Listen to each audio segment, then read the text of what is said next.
Hello, नमस्कार दोस्तों। मैं आर के आपका स्वागत करता हूं हमारे चैनल लर्नर सिटी आर के में। दोस्तों, आज हम बात करेंगे रेलवे मंत्रालय government of India ministry of railway की तरफ से नोटिफिकेशन जारी किया गया है, जिसमें आरपीएफ, कांस्टेबल और एसआई के बारे में टोटल जानकारी दी गई है। दोस्तों, मैं इसके बारे में ऑलरेडी आपको बात कर चुका हूं कि 2/1/2024 यानी कि कल ये नोटिफिकेशन जारी कर दिया जा चुका है।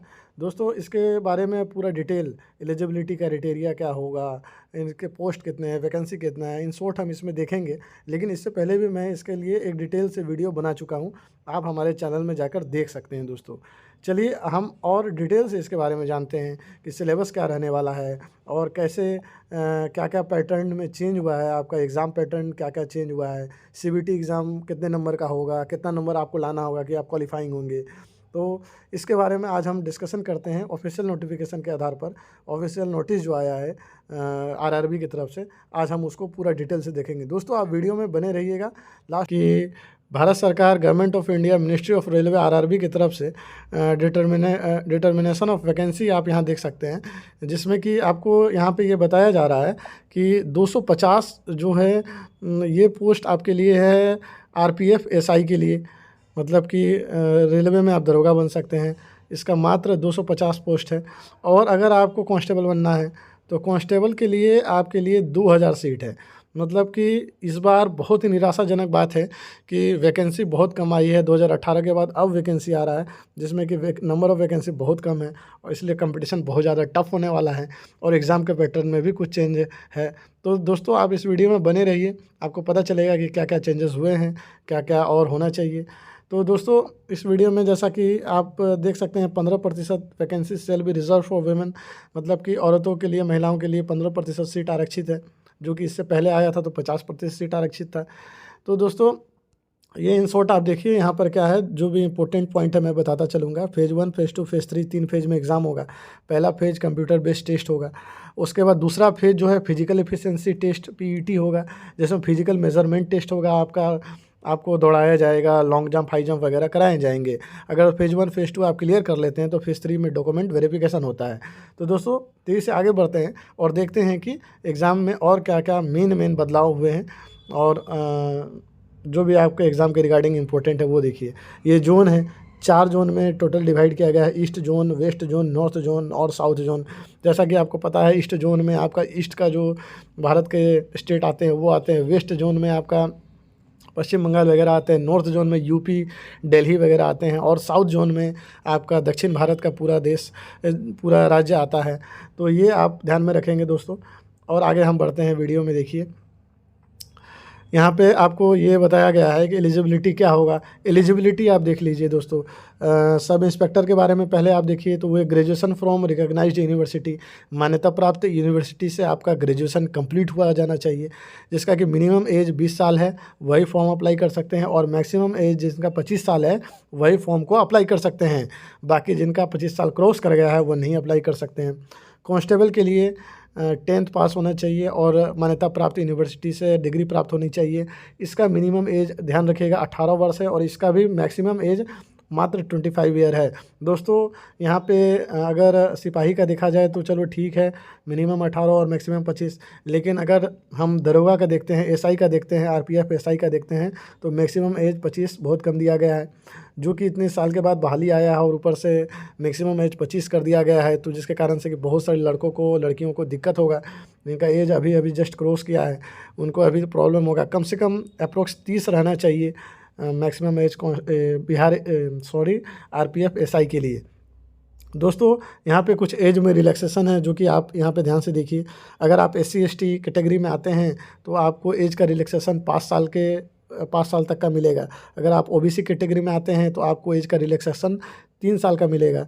लेकिन अगर कोई यूनियन टेरिटरी जम्मू कश्मीर और लद्दाख से आता है, यहाँ ध्यान रखिएगा, यूनियन टेरिटरी जम्मू कश्मीर और लद्दाख से आता है, तो अगर वो यू आर अनरिजर्व्ड है और ईडब्ल्यूएस में है तो उसे 5 साल का एज में छूट मिलेगा। ओबीसी है तो 8 साल का छूट मिलेगा और एससी एसटी है तो 10 साल में एज का छूट यहाँ पे दिया गया है दोस्तों। तो ये आप ध्यान से देख लिए होंगे और हम आगे बढ़ते हैं वीडियो में दोस्तों। ये देखिए, फिजिकल रिक्वायरमेंट क्या क्या होना चाहिए ये देख लीजिए दोस्तों।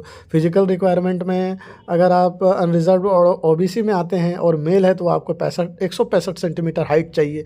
अगर आप फीमेल है तो 157 सेंटीमीटर हाइट चाहिए। बिना छाती फुलाए आपका 80 सेंटीमीटर होना चाहिए और छाती फुला के 85 सेंटीमीटर होना चाहिए मेल के लिए, ठीक है। अगर आप SC ST कैटेगरी में आते हैं और अगर आप मेल है तो आपका हाइट मात्र 160 सेंटीमीटर चाहिए, और आप फीमेल में हैं तो आपका हाइट 152 सेंटीमीटर चाहिए। और सिर्फ मेल के लिए चेस्ट जो है बिना फुलाए SC ST कैटेगरी के लिए 76.2 होना चाहिए और छाती फुला के 81.2 होना चाहिए, ठीक है दोस्तों।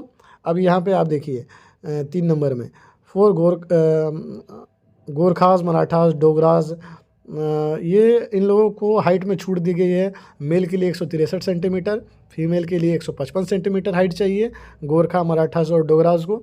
और इनका जो मेल का है छाती बिना फुलाए 80 सेंटीमीटर होना चाहिए और छाती फुला के इनका भी 85 सेंटीमीटर होना चाहिए। दोस्तों हम आगे देखते हैं। यहाँ देख सकते हैं दोस्तों 13 नंबर में, 13 नंबर ये कह रहा है कि आप अप्लाई करने से पहले इंश्योर हो जाइए कि आपके पास एलिजिबिलिटी प्रॉपर है कि नहीं, जो रेलवे रिक्वायरमेंट बोर्ड के तरफ से कंडीशन दी जा रही है। जैसे कि आपको 10th के लिए अगर आप 10th पास है तो आप कांस्टेबल बन सकते हैं। अगर आप ग्रेजुएशन कंप्लीट कर लिए हैं तो आप जो है यहाँ पर RPF SI के लिए आप एलिजिबल है। तो अगर आप अपेयरिंग में हैं तो आप फॉर्म नहीं भर सकते। अपेयरिंग मीन्स आप अगर फाइनल ईयर में हैं अभी तो आप फॉर्म के लिए अप्लीकेबल नहीं है, आपका ग्रेजुएशन कंप्लीट होना ही होना चाहिए। तो दोस्तों इस तरह सा जानकारी। और 15 नंबर देखिए, जो इम्पोर्टेंट जानकारी है सिर्फ हम वही आपको प्रोवाइड करा रहे हैं ताकि आपको कोई कन्फ्यूज़न ना हो। फेज़ 1 में कंप्यूटर बेस्ड टेस्ट होगा जिसमें कि आपको जो भी सारा ये कंडीशन है ये सारे RRB तय करेगा कि कटअप कितना जाएगा, फिर आपका नेगेटिव मार्किंग कितना नंबर का होगा, वो सारा जानकारी हम अभी जस्ट आपको तुरंत। अनरिजर्व्ड है उसको 35% मार्क्स चाहिए, और जो भी आप SC ST कैटेगरी में आते हैं उसको 30% मार्क्स चाहिए ही चाहिए। और यहाँ पे देखिए टोटल नंबर ऑफ़ क्वेश्चन 120 होंगे और आपको 90 मिनट दिया जाएगा 120 क्वेश्चन को हल करने के लिए, जिसमें जनरल अवेयरनेस के 50 क्वेश्चन होंगे और अर्थमेटिक्स के आपके 35 क्वेश्चन होंगे और जनरल इंटेलिजेंस और रीजनिंग के लिए 35 क्वेश्चन होंगे। दोस्तों ये दोनों के लिए एप्लीकेबल है, सब इंस्पेक्टर और कांस्टेबल दोनों के लिए। लेकिन आप ध्यान में ये रखिएगा कि सब इंस्पेक्टर का जो क्वेश्चन का लेवल होगा वो ग्रेजुएशन लेवल पे होगा, थोड़ा टफ लेवल का होगा, और कांस्टेबल का जो क्वेश्चन का लेवल होगा वो 10th लेवल का होगा।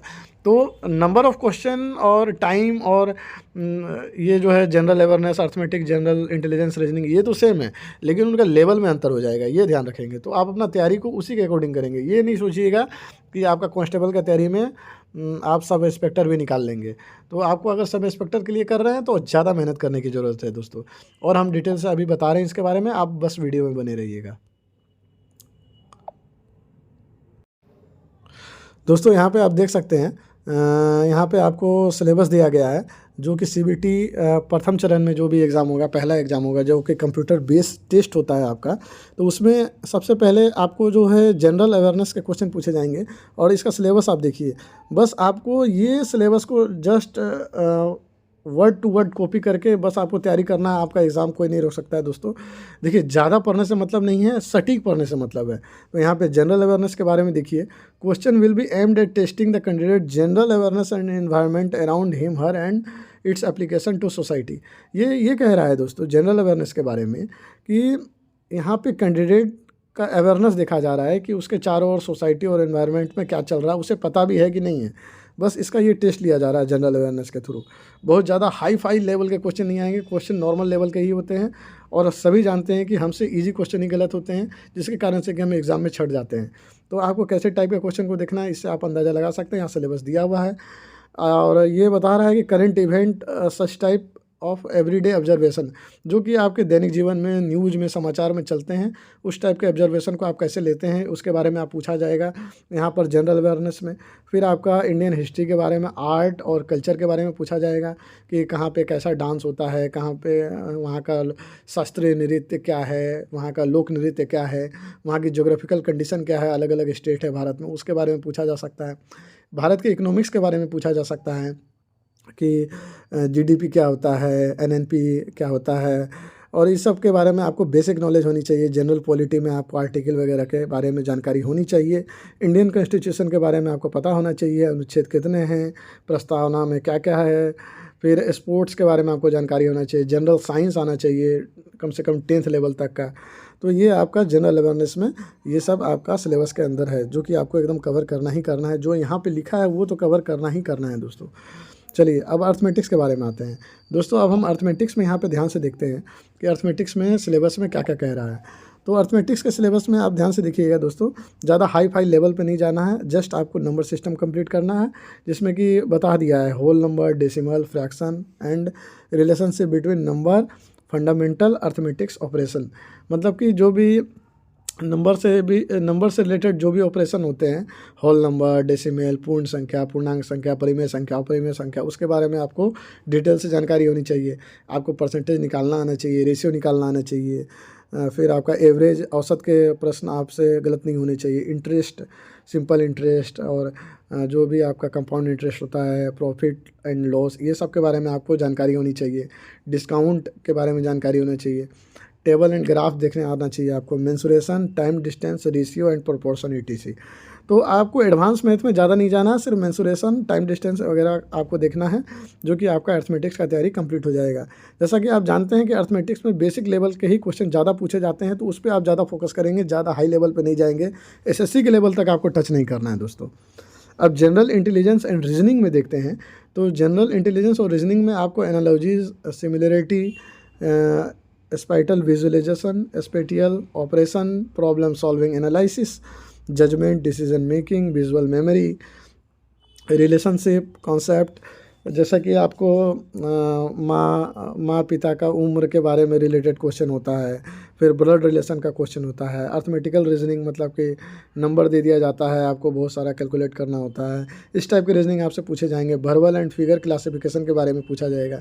फिगर दे देगा 4 तरफ का, इसमें 4 तरह का फिगर में बोलेगा कि कौन ओड है, उसका चुनाव कीजिए। अर्थमेटिक्स नंबर, जिसमें कि जोड़ घटा गुना भाग के बारे में आपको घुमा घुमा के क्वेश्चन पूछा जाएगा। Non verbal series, coding decoding के बारे में पूछा जाएगा। आकाश नीला है, नीला पानी है, पानी सादा है, तो फिर बताइए कि पानी का रंग क्या है। इस टाइप का क्वेश्चन आपसे पूछा जाएगा। स्टेटमेंट कंक्लूजन वाला क्वेश्चन पूछा जाएगा। साइलोजिज्म और ये सब टाइप का क्वेश्चन आपको देख के ही जाना है। जो यहाँ लिखा है उसको तो आपको वर्ड टू वर्ड कंप्लीट करना ही करना है दोस्तों। तो ये सिलेबस के बारे में जानकारी हो गया। सिलेबस में कोई ज़्यादा फेरबदल नहीं किया गया है दोस्तों।